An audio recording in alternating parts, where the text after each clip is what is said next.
साथ संगत जी, प्यार से कहिए धन निरंकार जी। साथ संगत जी, दासी की आप सभी संतों से यही प्रार्थना है कि आप दासी के चैनल को लाइक, सब्सक्राइब एवं शेयर अवश्य करें। साथ संगत जी, दासी का आज का विषय है आध्यात्मिक चेतना कैसे आएगी। साथ संगत जी, आज के समय में हर किसी को आध्यात्मिक चेतना तो नहीं आती है, परंतु वो दिखावे के चक्कर में पड़कर ऐसा दिखावा करने लगता है कि मानो वो अध्यात्म में जुड़ गया है, परंतु ये सत्य नहीं होता।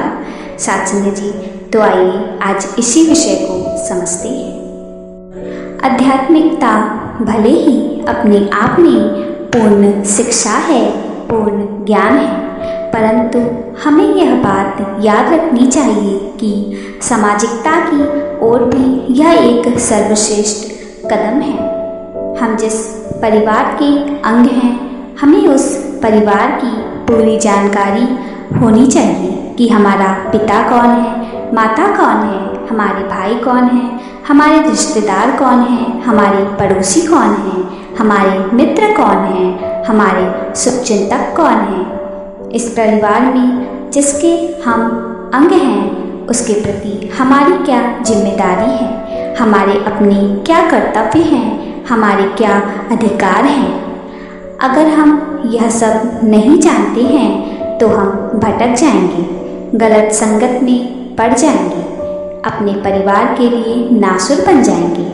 इसी प्रकार आध्यात्मिक क्षेत्र में यह जो शब्द वसुधैव कुटुंबकम आया है, इसका यह अर्थ है कि यह पूरा विश्व ही हम सबका एक परिवार है। अतः जिस प्रकार हम अपने छोटे से परिवार की पूरी जानकारी रखते हैं, हमें विश्व परिवार की भी पूरी जानकारी रखनी है कि इस विश्व परिवार का पिता कौन है, माता कौन है, रिश्तेदार कौन है आदि, और इस विश्व परिवार में पूरे समाज में हमारा क्या रोल है।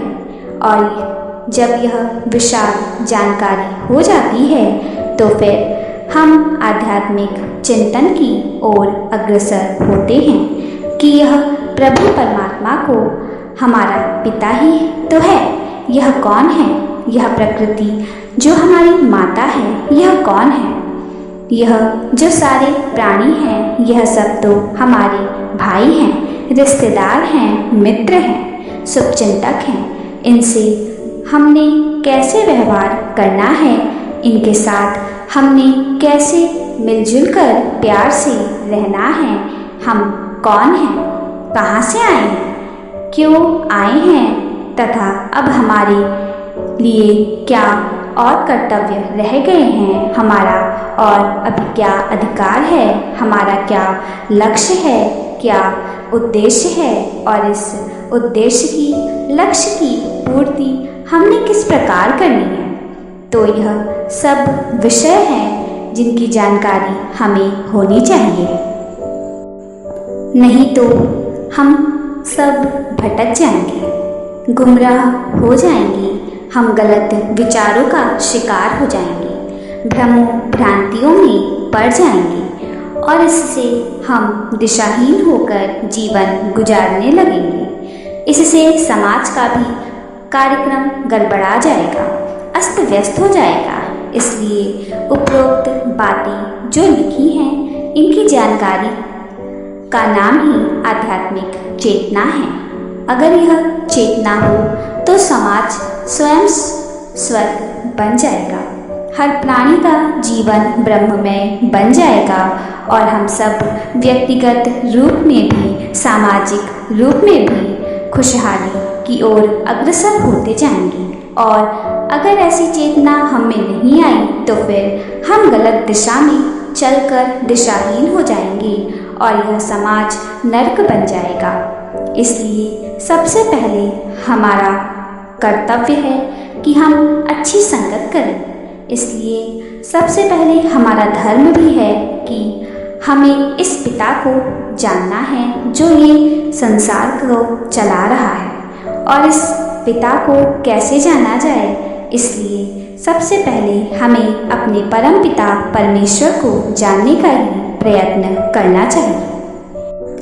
यही काम यदि हम करेंगे तो फिर हमें वसुधैव कुटुंबकम के बारे में जानकारी होगी और हम अपने को इस ओर मोड़कर इस समाज को स्वर्ग बनाने में सफल होंगे, क्योंकि प्रभु परमात्मा की जानकारी होने से जीवन का दृष्टिकोण ही बदल जाता है और सारे प्रश्न हल हो जाते हैं। जब तक हम यह काम नहीं करेंगे हम अंधेरे में ही भटकते रहेंगे।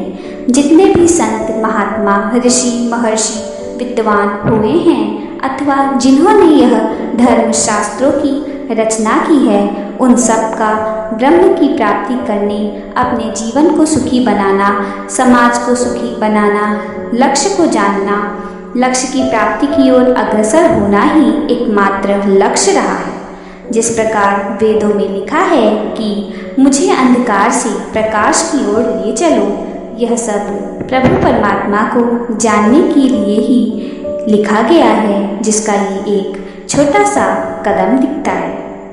सतगुरु माता जी भी हमें यही समझाने का प्रयत्न कर रही हैं कि तू इस प्रभु परमात्मा को जानने का प्रयत्न कर, जो सारी सृष्टि का संपूर्ण विश्व का ही मालिक है। अगर तू इसको जान लेगा तो फिर यह विश्व का सारा परिवार तेरा अपना परिवार होगा। वह तू इस विश्व परिवार का केवल सदस्य नहीं बन जाएगा, बल्कि तेरे सारे प्रश्नों का उत्तर भी तुझे मिल जाएगा। इस विश्व का मालिक कौन है, तो खुद इसका उत्तर भी जान जाएगा कि इस विश्व का मालिक प्रभु परमात्मा है। जब सबका मालिक यही है तो मेरा और तेरा भी मालिक यही है। जब सारे संसार की सत्ता यही मालिक है तो तेरी सत्ता की भी यही मालिक होगा। इस सत्ता के दर्शन करते ही तुझे पता चल जाएगा कि इस सत्ता को जानना ही हर मानव का लक्ष्य है। तू कहाँ से आया है? इस सत्ता से आया है जो असीम है। कहाँ रह रहा है? इस सत्ता में रह रहा है। मानव बनकर क्यों आया है? इस सत्ता को जानने के लिए आया है। अब तेरा लक्ष्य क्या है?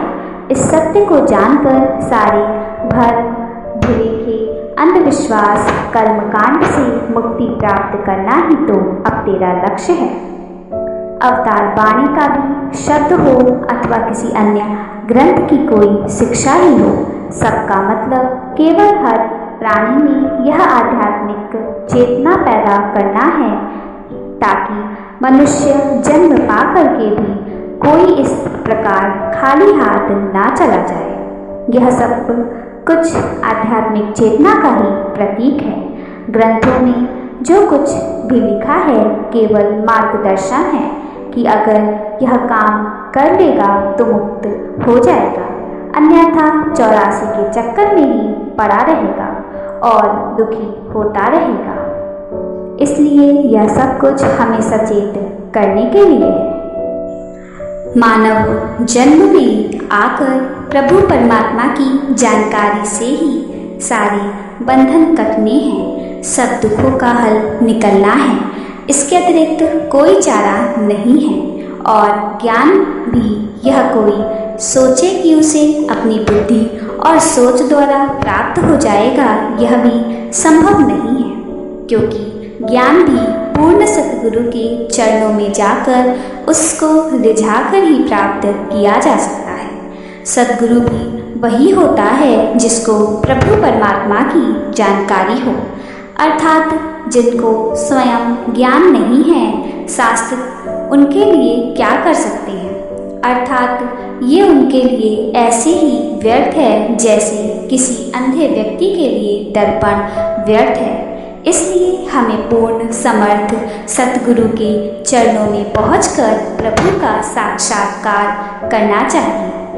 अतः पूर्ण सतगुरु की शरण मिलने से ब्रह्म ज्ञान की प्राप्ति हो जाती है, ईश्वर का साक्षात्कार हो जाता है। ईश्वर में निवास हो जाता है और सारे कार्य भी हमारे सिद्ध हो जाते हैं। साथ संगत जी, हम सभी मानव का आज यही कर्म, यही लक्ष्य होना चाहिए कि हमें पूर्ण सद्गुरु की जानकारी प्राप्त करनी है। साथ संगत जी, इसके लिए हमें एक पूर्ण सद्गुरु के चरणों में जाना होगा, जिससे हमें इस परमपिता परमेश्वर की जानकारी हो जाएगी। साथ संगत जी, आज सद्गुरु माता जी भी हमें यही बताने का प्रयत्न कर रही हैं कि हे मानव, तू इधर उधर मत भटक, किसी की निंदा में अपना समय व्यर्थ मत कर, तू सिर्फ इस परमपिता परमात्मा की खोज में ही लगा रहे और सत्संग दिन प्रतिदिन करता जा। साथ संगत जी, हम सभी को सतगुरु माता जी के वचनों का आदर सम्मान व उनके बातों पर चलने की पूरी तरह कोशिश करनी होगी। साथ संगत जी, प्यार से कहिए धन निरंकार जी।